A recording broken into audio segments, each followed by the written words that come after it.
A very good morning to all. I hope you all are doing good. So my name is Riya Pandey and I'm your business studies educator. And today we will discuss about the nature of business risk and what is business risk. So business risk क्या होता है? देखो business risk में सिर्फ आप loss के बारे में नहीं हम डिस्कस करेंगे. business risk होता है जो भी पॉसिबिलिटी होती है फ्यूचर में लॉस होने की या इनएडिक्वेट प्रॉफिट होने की या फिर कोई अनसर्टेनिटी इवेंट्स हो जाए, अनएक्सपेक्टेड इवेंट्स हो गए. देखो फ्यूचर को हम प्रेडिक्ट नहीं कर सकते. फ्यूचर में तो कुछ भी हो सकता है. और जब हम बिजनेस चलाते हैं तो हमें नहीं पता. मान लो आज हमने बिजनेस स्टार्ट किया, प्रोडक्ट बनाना स्टार्ट कर दिया, कल को गवर्नमेंट की रेगुलेशंस में कुछ चेंजेस हो सकता है हो जाए तो फिर हमारे बिजनेस को भी इससे इफेक्ट होता है. डिमांड की वजह से बिजनेस पे इफेक्ट होता है. नेचुरल क्लैमिटी कोई आ गया, अर्थक्वेक वगैरह आ गया तो हमारे इन सब चीज़ों से हमारे बिजनेस पे इफेक्ट पड़ता है. ठीक है, तो ये सारे रिस्क हमारे बिजनेस रिस्क में आते हैं. ठीक है, अब हम नेचर के बारे में बात करेंगे कि नेचर ऑफ बिजनेस रिस्क क्या होता है. Business risk arises due to uncertainties में जैसे सी वन मोर थिंग. आज ये लास्ट वीडियो है इस चैप्टर की और ये चैप्टर अब खत्म हो गया है. आई नो बहुत ज़्यादा वीडियोस लगा था और बहुत ज़्यादा टाइम लगा इस चैप्टर को खत्म करने के लिए क्योंकि बहुत डिटेल में एक्सप्लेनेशन में दे रही थी. क्योंकि 11th में आप आते हो तो आपको इतना नहीं पता होता कॉमर्स का बेस, तो मुझे आपका बेस बनाना था, इस वजह से टाइम लगा. और अगर आपको वीडियोस मेरी अच्छी लग रही है तो please do subscribe my channel because it motivates me to make more videos.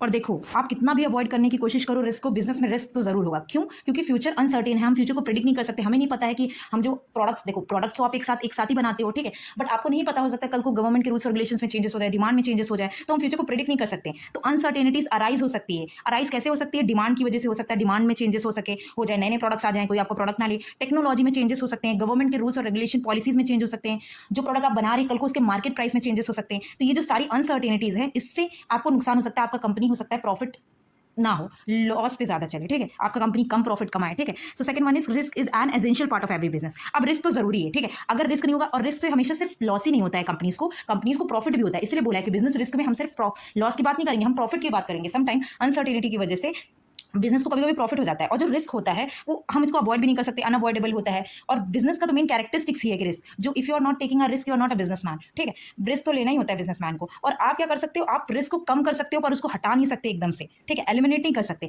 तो जो रिस्क है वो भी एसेंशियल पार्ट है बिजनेस का, क्योंकि आपको प्रॉफिट भी वहीं से मिलता है. ठीक है, third one is degree of risk depends upon the nature and the size of the business. अब आपको कितना रिस्क फेस करना पड़ सकता है वो डिपेंड करता है कि आपका साइज ऑफ बिजनेस क्या है और आपका नेचर क्या है बिजनेस का. जैसे फॉर एग्जाम्पल आपने कोई ग्रोसरी स्टोर खोला, ठीक है, and on the second hand side आपका कोई फ्रेंड है, उसने एक बिजनेस ओपन किया जो फैशन आइटम्स में डीलिंग करते हैं. ठीक है, अब आपने ग्रोसरी स्टोर खोला तो आप बताइए खुद से सोच के कि उसमें ज़्यादा लॉस है या किसी ऐसे बिजनेस में लॉस है जो फैशन से रिलेटेड आइटम चेंज करता है, डील करता है. अब जो फैशन से रिलेटेड आइटम सेल करेगा तो अब वो फैशन तो आपका चेंज होता रहता है हर दिन, है ना, ट्रेंड्स बदलते रहते हैं. ठीक है, और मार्केट में नए नए तरह के ड्रेसेस आते रहते हैं. ठीक है, तो अब वो उसमें लॉस होने की संभावना ज़्यादा है in comparison to grocery store. Grocery store में लॉस हो ही नहीं सकता क्योंकि ग्रोसरी स्टोर में तो आपका सामान, आपके गुड्स तो सेल होंगे ही of course. Fourth one is the most important part of business risk. Profit is the reward of bearing risk. Businessman risk लेते हैं तभी उनको प्रॉफिट मिलता है, और वो जो प्रॉफिट होता है वो उनका रिवॉर्ड होता है. जो वो रिस्क लेते हैं उसका रिवॉर्ड होता है. अगर आप रिस्क नहीं ले रहे हैं तो आपको प्रॉफिट भी नहीं होगा. आई एम नॉट सेइंग कि लॉस नहीं होगा, ऑफकोर्स लॉस होगा, बट आप रिस्क लेते हैं तो उसमें प्रॉफिट और लॉस दोनों हो सकता है.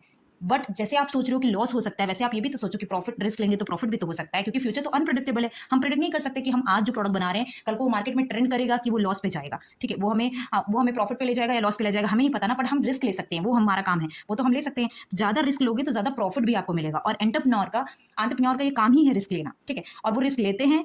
क्यों रिस्क लेते हैं? क्योंकि उनकी एक्सपेक्टेशन ही होती है कि हमें ज्यादा प्रॉफिट अर्न करना ही है.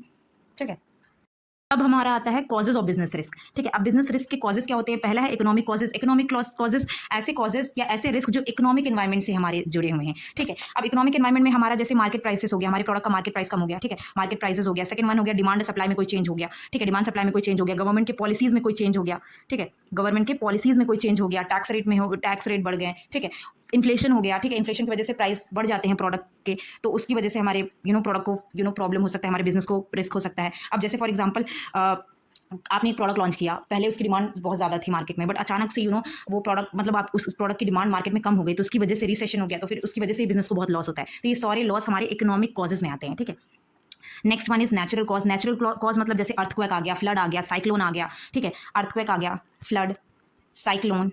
ठीक है, नेचुरल क्लैमिटीज. अब ऐसा कुछ आ गया. अब ये तो अपन प्रेडिक्ट नहीं कर सकते ना. पैंडेमिक जैसे कोविड-19 हुआ तो बहुत सारे बिजनेसेस को लॉस हुए थे कोविड के टाइम पे. ठीक है, अब वो प्रेडिक्ट किसी को पता ही नहीं था कि अचानक से पैंडेमिक आएगा, अचानक से सब कुछ होगा, सब लोग घर में रहने लगेंगे. तो वहाँ पे बहुत सारे बिजनेसेस को उस टाइम लॉस हुआ था और बहुत सारे बिजनेसेस को प्रॉफिट भी हुआ था, जो उन्होंने वहीं से हमारी ऑनलाइन स्टार्ट हुआ था, ऑनलाइन क्लासेस हो गई थी, ऑनलाइन बिजनेस बहुत सारे ट्रेंड में चलने लगे थे. तो अब ये सारे जो इवेंट्स होते हैं वो हमारे गुड्स को डैमेज कर देते हैं. अब नेचुरल कॉजेज हो गया, नेचुरल कॉजेज से अर्थक्वेक, फ्लड आ गया तो हमारे गुड्स डैमेज हो जाएंगे, तो हम सेल क्या करेंगे? ठीक है, कॉजेज़ को तो अपन कंट्रोल भी नहीं कर सकते। Third one is human causes. Human causes क्या हो गया? ऐसा रिस्क जो ह्यूमन की वजह से, ह्यूमन एक्शंस की वजह से होता है, ठीक है? अब वो इंटेंशनल भी हो सकता है, एक्सीडेंटल भी हो सकता है। जैसे फॉर एग्जांपल एम्प्लॉइज़ जो है ना स्ट्राइक्स करते हैं, ठीक है? अगर उनकी बात नहीं मानी जाए, फिर ऐसा लगता है उनकी कम सैलरी वगैरह दी जाए तो, और चोरी, थेफ्ट, ठीक है? और केयरलेसनेस, आपके प्रोडक्ट डैमेज हो गए एम्प्लॉइज़ की केयरनेस की वजह से, ठीक है? नेग्लिजेंस ऑफ स्टाफ मैनेजमेंट, ठीक है? स्टाफ मैनेजमेंट की नेग्लिजेंस की वजह से लॉस हो गया, ठीक है? अब अच्छे से प्रोडक्ट नहीं बना रहे, प्रोडक्शन लॉस हो गया। जैसे मान लो पुअर क्वालिटी के प्रोडक्ट वो मार्केट में बेच रहे हैं, तो अब कस्टमर डिमांड कम ही हो जाएगी, ठीक है? आपका ब्रांड इमेज खराब हो जाएगा। फॉर एग्जाम्पल आपके एम्प्लॉइज़ डिसाइड करते हैं ना कि आपका कंपनी बढ़ेगा या घटेगा, ठीक है? मतलब प्रॉफिट में जाएगा या लॉस में जाएगा। अगर एम्प्लॉइज़ अच्छे नहीं है तो आपके बिज़नेस को बहुत लॉस वैसे भी हो सकता है। तो ह्यूमन कॉजेज़ की वजह से जो लॉस होता है बिज़नेस को, उसे कहते हैं ह्यूमन बिज़नेस। फिजिकल कॉजेज़ का क्या मतलब होता है? फिजिकल कॉजेज़ मतलब हो गया आपका मशीन में कोई प्रॉब्लम हो जाना। जैसे फॉर एग्जांपल फैक्ट्रीज़ में आप जब प्रोडक्शन करते हो, कोई मशीन ब्रेक डाउन हो जाए, ठीक है? और मशीन काम ना करे, टेक्नोलॉजिकल ऑब्सोलेंस हो जाए, ठीक है? जैसे फॉर एग्जांपल आप एक मशीन को, आप प्रोडक्ट मैन्युफैक्चर कर रहे हो और एक मशीन आप यूज़ कर रहे हो। अब आप उसको 10-15 साल से यूज़ कर रहे हो, ठीक है? अब टाइम के साथ-साथ चीज़ें ऑब्सोलीट हो जाती हैं, मशीन ऑब्सोलीट हो जाती हैं, ठीक है? अब वो ओल्ड हो गई है, अब वो यूज़लेस है, बट आप उससे प्रोडक्शन कर रहे हो तो प्रोडक्ट अच्छी क्वालिटी का आएगा ही नहीं, तो उससे भी नुकसान होगा, ठीक है? या फिर अचानक से आप जहाँ गुड्स प्रोड्यूस करते हो फैक्ट्री में, ठीक है? फैक्ट्री में क्या हो जाए, एक्सीडेंट हो जाए, मशीन कुछ टूट जाए, तो उससे आपका क्या होगा, प्रोडक्शन पे इफेक्ट होगा। प्रोडक्शन लेट में होगा, अगर प्रोडक्शन लेट में होगा तो फिर बिजनेस का रिस्क हो सकता है। So that is all about the causes and nature of business risk. I hope आपको समझ में आ गया होगा, और आज आपका चैप्टर 1 खत्म होता है और मैंने बहुत अच्छे से एक्सप्लेन किया। चैप्टर 1 में आपको कोई दिक्कत नहीं होनी चाहिए, आप सारी वीडियोस देखो, आपको अच्छे से समझ में आ जाएगा। अब हम शाम को चैप्टर 2 स्टार्ट करेंगे। चैप्टर 1 आई नो लेंदी हो गया था, जस्ट बिकॉज कि मैं बहुत अच्छे से एक्सप्लेन करना चाह रही थी, ठीक है? सो आपको समझ में आ गया होगा। अगर आपको समझ